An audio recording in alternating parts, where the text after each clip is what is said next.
गुरु ब्रह्मा गुरु विष्णु गुरुदेव महेश्वरो गुरु साक्षात् परम ब्रह्म तस्मै श्री गुरुदेव नमः। वराहपीरं नटोर्वो कर्णयो कर्णिकारं विप्रवासकनकविशं भजन्ते च माला। सच्चिदानन्दरूपाय विष्णुपत्यादितमे तापत्र विनाशाय श्रीकृष्णाय नमः। श्री राधे मेरी स्वामिनी मैं राधे रूपदास जन्म जन्म महदी जियो श्री वृंदावन को वास। बार बार बर मांगो हर्ष देहो श्री रंग पद सरोजन पाहिनी देव भक्ति सदा सतसंग। हरे कृष्ण कृष्ण कृष्ण हरे हरे हरे राम राम राम हरे हरे। राधे राधे राधे। श्रीमद् भागवत कथा 12 स्कंद 335 अध्याय 18,000 श्लोक। अगर नित्य एक अध्याय भी पाठ करेंगे आप, 335 अध्याय है, एक वर्ष में पूर्ण होगा। 5 मिनट लगता है इसको पाठ करने में। आइए श्रीमद् भागवत कथा। कल आपने श्रवण किया, हम लोग किए कि देवराज इंद्र ने भगवान के पास आकर क्षमा मांगा, हे प्रभु मैंने बहुत बड़ा अपराध किया, और भगवान को एक नाम प्रकट दिए उन्होंने, गोविंद। जो गौ के वृंद हैं उनकी देखभाल करने वाले, उनसे प्रेम करने वाले गोविंद नाम से उनको स्तुति किया। उनका एक नाम गोविंद पड़ा। गोविंद नाम सभी नामों में, सब नाम तो श्रेष्ठ है लेकिन सभी नामों में श्रेष्ठ है। एक बार भी जो नाम ले लेता है गोविंद नाम, उसका हजारों जन्मों का, सैकड़ों जन्मों का पाप जो है नष्ट हो जाता है।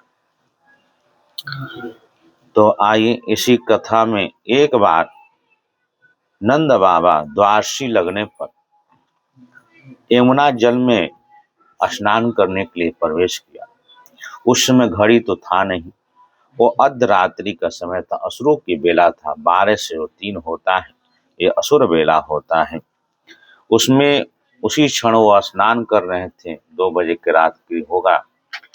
वरुण देवता के सेवक उनको पकड़ कर लेके चले गए, क्योंकि जल के स्वामी वरुण देवता हैं। तो पकड़ कर लेकर चले गए। सुबह हो गई, नंद बाबा घर वापस नहीं आए। इधर हाहाकार हो गया पूरे ब्रज में कि नंद बाबा कहाँ चले गए।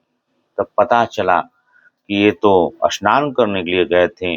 सभी गोवृंद भगवान श्री कृष्ण से प्रार्थना करने लगे, हे श्री कृष्ण तुम ही विश्व मोहन हो और तुम ही अंतर्यामी हो, सबके साक्षी हो, इसलिए अपने पिता का पता लगाओ, आप मुझ दास पर कृपा कीजिए। इस प्रकार स्तुति किए। भगवान श्री कृष्ण वरुण लोक में प्रवेश किया और जाकर वरुण लोक देवता के सामने प्रकट। वरुण जी कहते हैं, स्तुति करते हैं। आइए हम लोग स्तुति करें। हे प्रभु, आज मेरा शरीर धारण करना सफल हो गया। आज ने मुझे संपूर्ण प्रसाद जो प्राप्त हो गया, क्योंकि आज मुझे आपके चरणों की सेवा का शुभ अवसर प्राप्त हुआ। हे भगवान, जिन्हें भी आपके चरण कमलों की सेवा शुभ अवसर मिला, वे भवसागर से पार हो गए। आप भक्तों के भगवान, वेदांतियों के ब्रह्मा, योगियों के परमात्मा हैं। आपके स्वरूप में नमस्कार करता हूँ। हे प्रभु, ये मेरा यह सेवक बड़ा मूढ़ है, जो अनजान में अपने कर्तव्य को भी नहीं जानता। वो आपके पिताजी को यहाँ पर ले आया है। आप कृपा करके उसका अपराध को क्षमा कीजिए।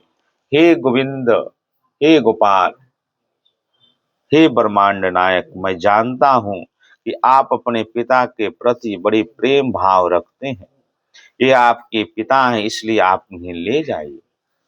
परंतु हे भगवान, आप सबके अंतर्यामी, सबके साक्षी हैं, इसलिए विश्व मोहन श्री कृष्ण आप मुझ दास पर कृपा कीजिए।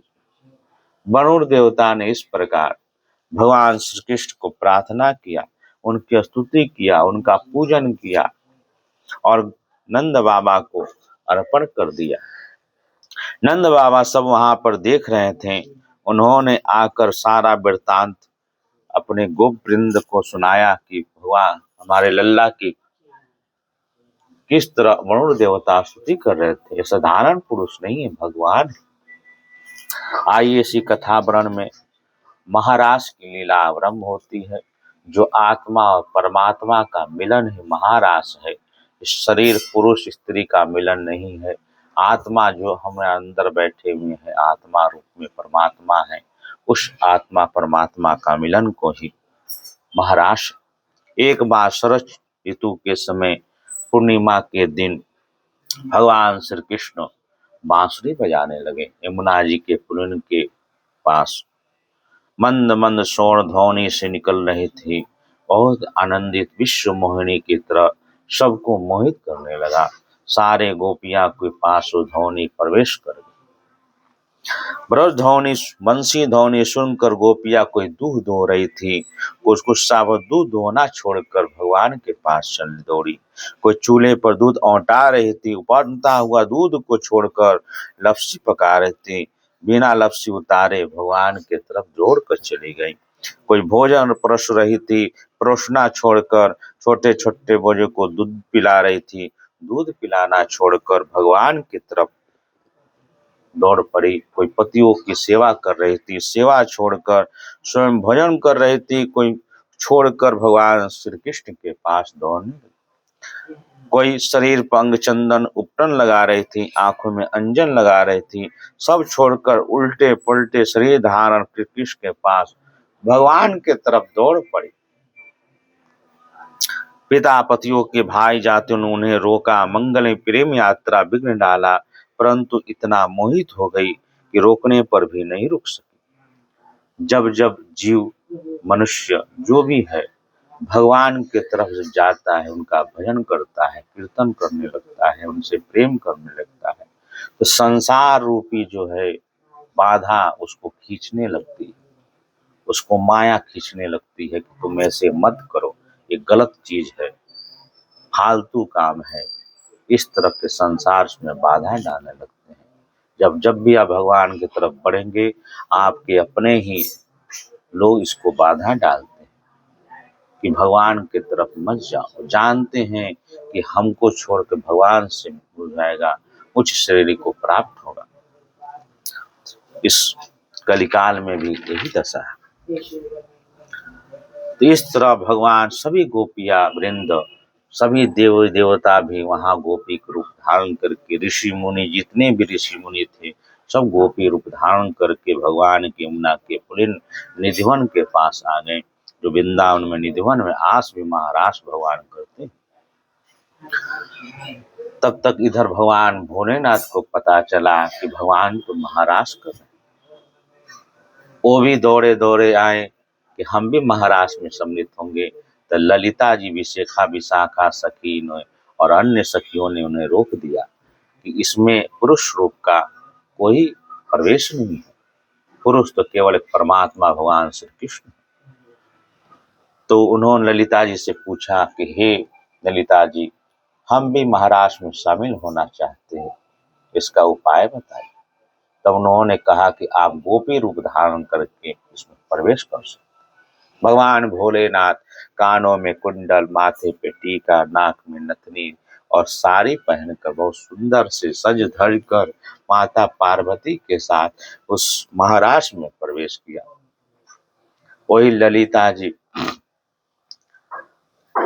जो श्री हरिदास जी आज से 550 वर्ष रूप में दूसरा जन्म लेकर हरिदास जी के रूप में आए, भगवान को प्रकट किया। क्योंकि भगवान शंकर ललिता जी को गुरु रूप मानते हैं, जो राधा रानी के प्रधान सखिया ललिता जी। तो प्रवेश किए और महारास आरंभ हुआ। आत्मा और परमात्मा का मिलन पूरी रात्रि 6 माह का रात्रि हुआ, खुद आनंद हुआ। भगवान अनेक संख्या में रूप धारण कर लिए। सब गोपियों को ऐसा लग रहा था कि भगवान मेरे पास ही। इसी में करते करते जो प्रधान थी राधा रानी, इसमें भागवत जी में वर्णन है, उनको थोड़ा अहंकार आ गया था। गोपियों को अहंकार आ गया कि भगवान तो मेरे पास जैसे चाहूं वैसे उनको खिलाते हैं, पिलाते हैं, नचाते हैं। भगवान ने कुछ गोपियों राधा रानी को लेकर यमुना पुलिन से आगे बढ़ गए, हट गए। सारे गोपियां व्याकुल हो गईं, खोजते खोजते देखें कि राधा रानी भी कहने लगी, हे प्रभु मैं तो थक गई। उनको भी लगा कि सबसे गोपियों से प्रधान मैं ही हूँ।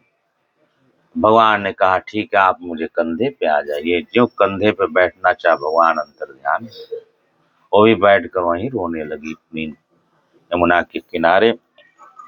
इधर गोपियां खोजते खोजते जब आई, देखी तो राधा रानी भी बैठकर एकांत में रो रही। भगवान इनको भी छोड़ के चले गए। तब सबने विचार किया कि जहां से चीज गायब हुआ है आप वहीं चलते हैं। फिर निधिवन में आए और गोपियों ने भगवान को विरह वेदना से स्तुति करने लगी, गाने लगी, हे प्यारे, तुम्हारे जन्म के कारण बैकुंठ आदि लोकों में भी ब्रज की महिमा बढ़ गई है।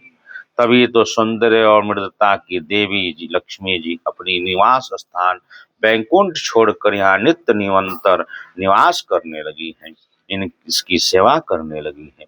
परंतु हे प्रियतम, देखो तुम्हारी गोपियां जिन्हें तुम्हें चरणों में ही अपने प्राण अर्पित कर रखी है, वन वन भटक कर तुम्हें ढूंढ रही है। हमारे प्रेम पुर हृदय के स्वामी, हम तुम्हारी बिना मूल की दासी हैं। तुम शरतकालीन जलाशय सुंदर से सुंदर श्रेष्ठ कणिकाओं के सुंदर को चुराने वाली नेत्रों से हमें घायल कर चुके हो।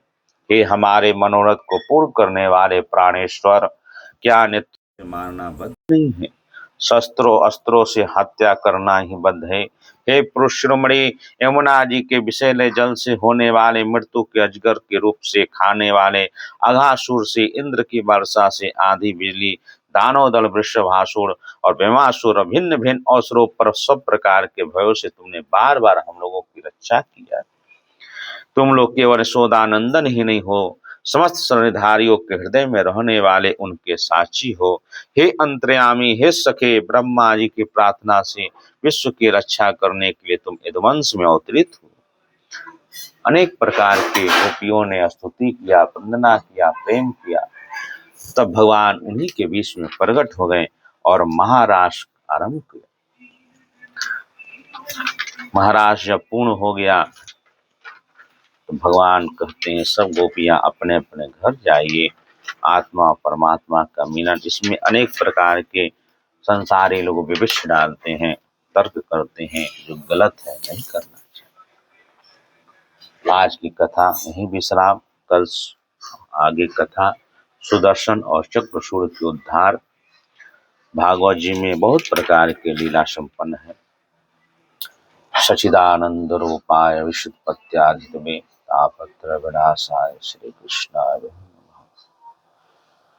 जय सिया राम, जय जय सिया राम, जय सिया राम, जय जय सिया राम। राधे रमण हरि बोल, जय जय राधा रमण हरि बोल, जय जय राधा।